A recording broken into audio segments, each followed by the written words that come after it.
guys, video ini merupakan tugas mata kuliah Ekonomi Sumber Daya Alam dan Lingkungan dengan bimbingan dosen pengampu Bapak Dr. Bodaraja Purba MSI dan Bapak Dr. Muhammad Fikri Ramadana MSI.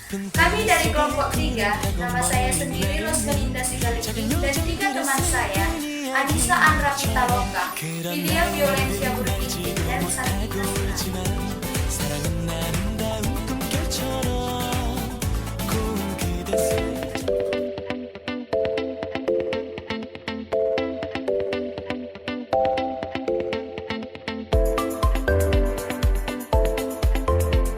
Perkenalkan, nama saya Lydia Violencia Burkini, NIM 7183341005. Perkenalkan, nama saya Rosmelinda Sigalingking, NIM 7183141044. Perkenalkan, nama saya Santika Sirait, NIM 7183341025.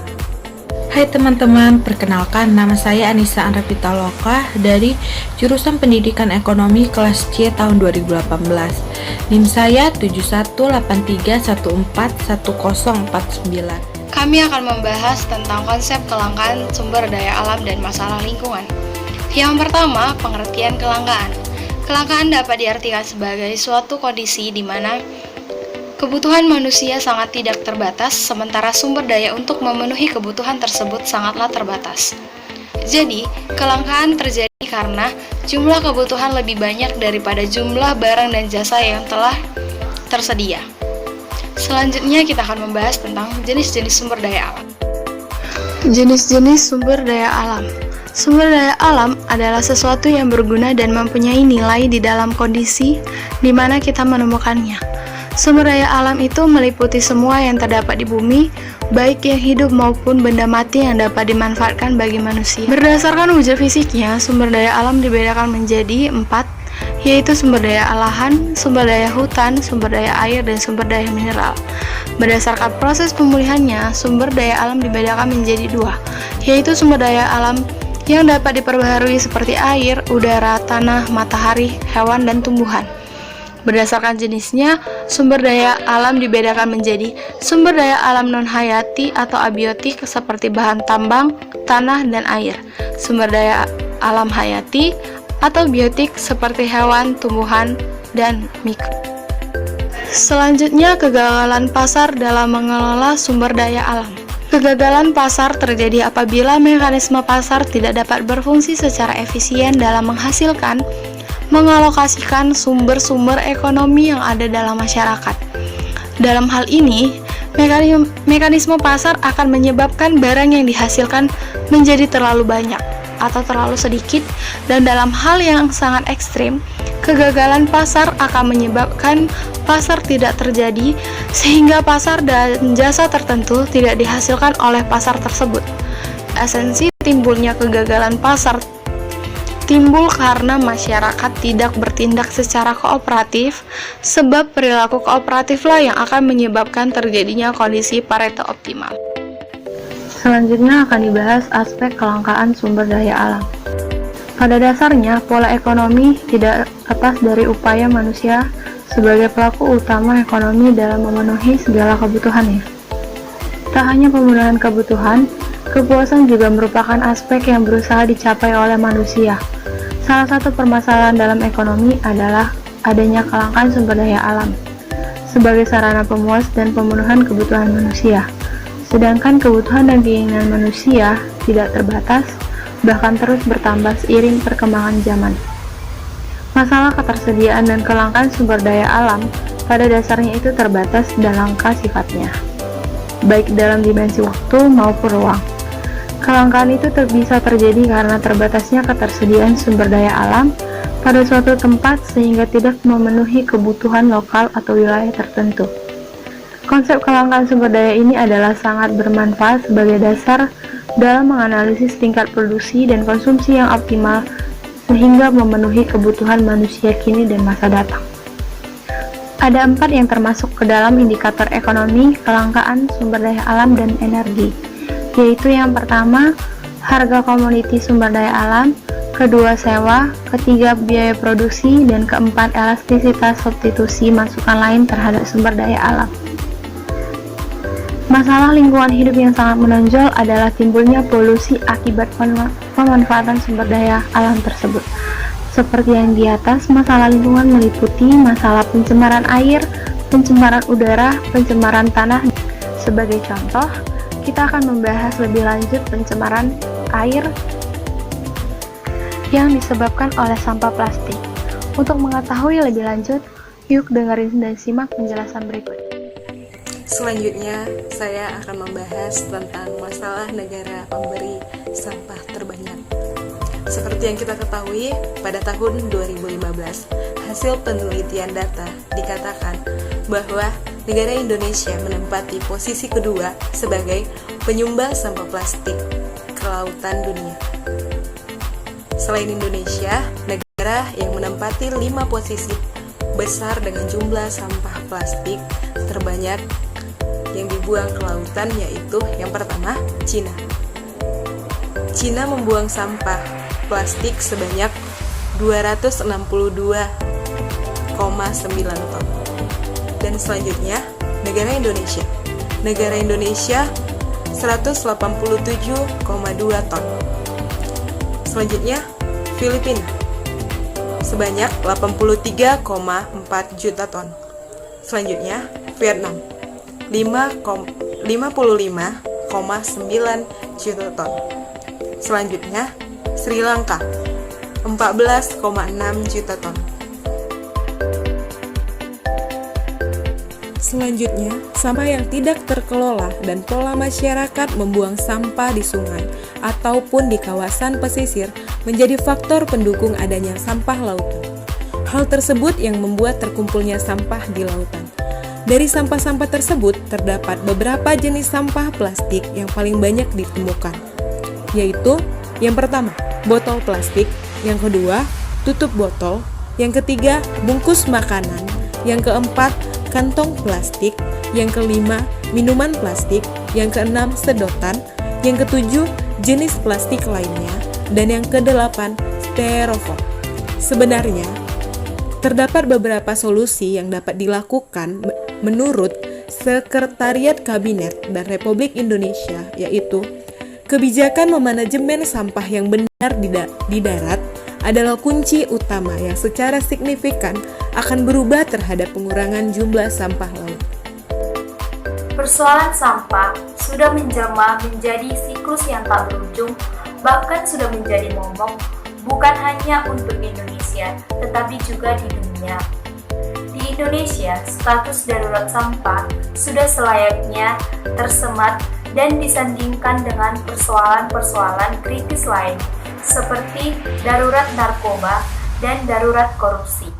Berdasarkan data penelitian John McGeer pada tahun 2015, dalam jurnalnya yang berjudul Plastic Waste Input from Land into the Ocean, yang menyatakan bahwa Indonesia menduduki posisi kedua sebagai negara penyumbang sampah plastik ke lautan terbanyak dengan jumlah 187,2 juta ton, tepat berada di bawah Cina dengan jumlah 262,9 juta ton, seperti yang terlihat pada gambar.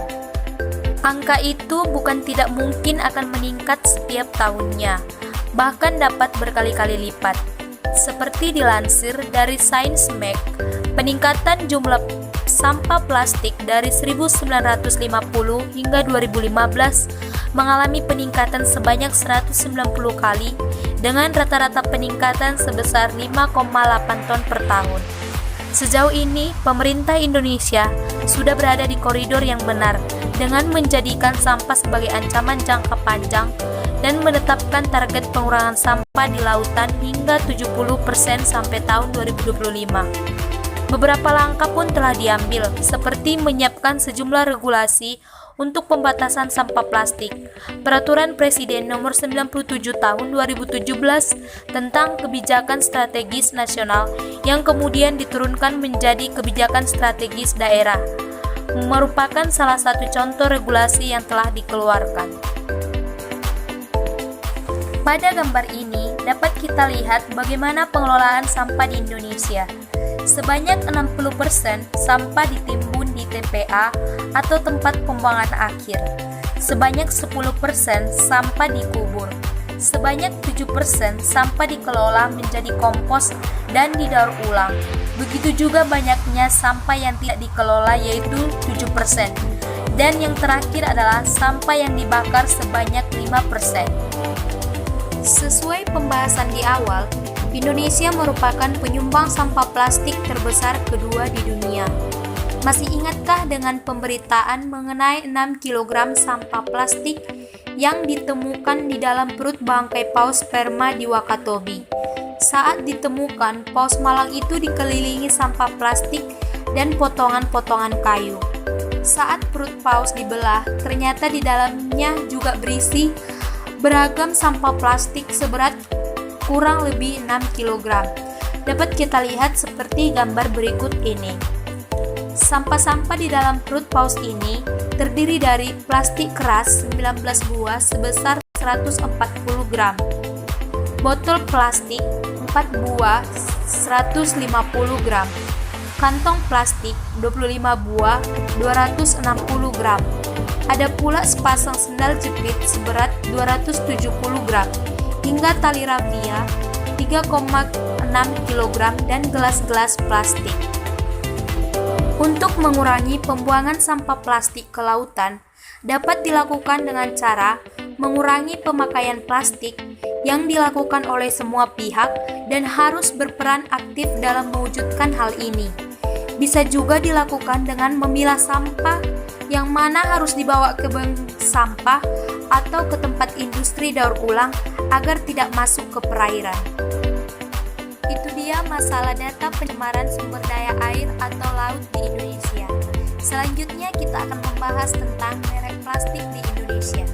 Selanjutnya, saya akan melanjutkan pembahasan kami tentang salah satu masalah lingkungan, yaitu pencemaran air. Nah, dari apa yang sudah kita dengar dan saksikan dari tadi, bahwasanya ternyata Indonesia menjadi negara kedua terbanyak menyumbang sampah plastik ke lautan dari semua negara yang ada di dunia. Jadi, di sini saya akan menjelaskan dari gambar yang ada, dapat kita lihat sampah plastik di lautan tidak saja bersumber dari sampah domestik, namun sekitar 20% berasal dari sektor pelayaran dan perikanan, namun 80% berasal dari daratan. Jika dilihat dari berdasarkan data pengolahan sampah di Indonesia pada tahun 2015, ditimbun di TPA itu ada sebesar 69%, dikubur 10%, dikompos dan didaur ulang 7%, tidak dikelola 7%, dan dibakar sebanyak 5%. Nah, dapat juga kita lihat di sini alur sampah plastik menuju lautan, yaitu biasanya dari sungai, rawa, waduk, sungai-sungai kecil menuju ke sungai utama. Dari situlah sampah-sampah kita buang sembarangan di sungai-sungai, di rawa ataupun waduk menuju sungai utama, lalu berakhirlah ke lautan. Pada gambar selanjutnya yang berasal dari The World Economic Forum pada tahun 2015, produksi plastik global sebesar 448 juta ton per tahun. Botol plastik sebesar 161 juta ton per tahun. Produksi dan konsumsi plastik meningkat sebesar 3,8% per tahunnya. Hanya 9% sampah plastik didaur ulang dan 12% dibakar. 79% berakhir di tempat pembuangan sungai ataupun lautan. Dan 4,7 hingga 12,7 ton plastik berakhir di lautan setiap tahunnya. Menurut Asosiasi Plastik Republik Indonesia, orang Indonesia mengkonsumsi sebesar 17 kilo plastik per kapitanya. Peneliti Jana Jembek, University of Georgia 2017, meneliti bahwa Indonesia negara kedua penghasil plastik terbanyak di dunia. Total 1,29 juta metrik ton sampah plastik berujung ke lautan tiap tahunnya. Menurut Menteri Lingkungan Hidup dan Kehutanan, sebesar 175.000 ton per hari atau 67 juta ton sampah yang dihasilkan per tahunnya. Sampah plastik mencapai 15% yang meningkat dari 11% dari tahun 2005. 10 hingga 15% didaur ulang, 60 hingga 70% ditimbun di TPA, lalu 15 hingga 30% terbuang ke sungai, danau, dan laut. Selanjutnya pada gambar yang kita dapatkan ini yaitu hasil riset yang dilakukan oleh Dr. Jana Jembek, peneliti dari University of Georgia menobatkan Indonesia sebagai negara penyumbang terbesar kedua sampah plastik ke laut dunia. Diperkirakan sampah plastik dari Indonesia yang masuk laut adalah sebesar 0,8 hingga 1,29 juta metrik ton per tahun. Hasil riset Jembek tersebut telah dipublikasikan di jurnal Science pada 12 Februari 2015. Pada 2016 dan 2017, Greenpeace Indonesia berinisiatif melakukan audit sampah di sejumlah lokasi di Indonesia. Audit ini dilatar belakangi oleh minimnya data mengenai pencemaran sampah plastik di laut dan kepulauan Indonesia. Pada November hingga September tahun 2016, audit sampah dilakukan di Pulau Air, Pulau Karang, Congka, dan Pulau Bokor, Kepulauan Seribu, DKI Jakarta. Sementara pada tahun 2017, audit dilakukan di Pulau Bokor dan 5 kota di Indonesia, yaitu Padang, Pekanbaru, Bandung, Semarang, dan Yogyakarta. Ketua Riset Relawan Greenpeace Indonesia, Lutfi Rofiana, mengatakan bahwa tujuan ia dan kawan-kawan melakukan peneliti tersebut adalah untuk menemukan solusi terbaik atas permasalahan sampah plastik di Indonesia dari konsumen, produsen, dan pemerintah Indonesia. Kenapa kita fokusnya ke brand? Karena di Undang-Undang Nomor 18 Tahun 2018 itu kan di pasal 15 menyatakan bahwasanya produsen itu wajib bertanggung jawab atas produk-produknya yang sulit terurai oleh alam. Salah satunya adalah plastik. Terang Lutfi saat dihubungi melalui telepon oleh Kumparan Senin 9 bulan 10 2017. Lutfi menjelaskan sebenarnya Indonesia telah memiliki Undang-Undang Nomor 18 Tahun 2008 tentang pengelolaan sampah. Pasal 15 Undang-Undang Nomor 18 Tahun 2008 menyebutkan produsen wajib mengelola kemasan dan atau barang yang diproduksinya yang tidak dapat atau sulit terurai oleh proses alam. Sementara penjelasan pasal 15 undang-undang tersebut menyatakan yang dimaksud dengan mengelola kemasan berupa penarikan kembali kemasan untuk didaur ulang dan atau digunakan ulang. Sederhananya pasal 15 tersebut sebenarnya mengamanatkan secara substansif pentingnya perluasan tanggung jawab produsen atau Extended Producer Responsibility atau EPR terhadap permasalahan sampah yang ada. Nah, karena sudah kita ketahui bahwasannya sampah plastik di Indonesia sangat banyak dan mencemari lautan kita, maka untuk itu sebisa mungkin kita mengurangi sampah plastik dan tidak membuang sampah sembarangan agar ekosistem dan masalah-masalah lingkungan dapat berkurang dan terhilangkan, serta hidup kita juga menjadi lebih baik dan menjadi sehat dikarenakan sampah-sampah dan kerusakan lingkungan yang ada sudah mengurang dan tidak ada lagi. Sekian presentasi kami, apabila ada kesalahan kami mohon maaf. Terima kasih.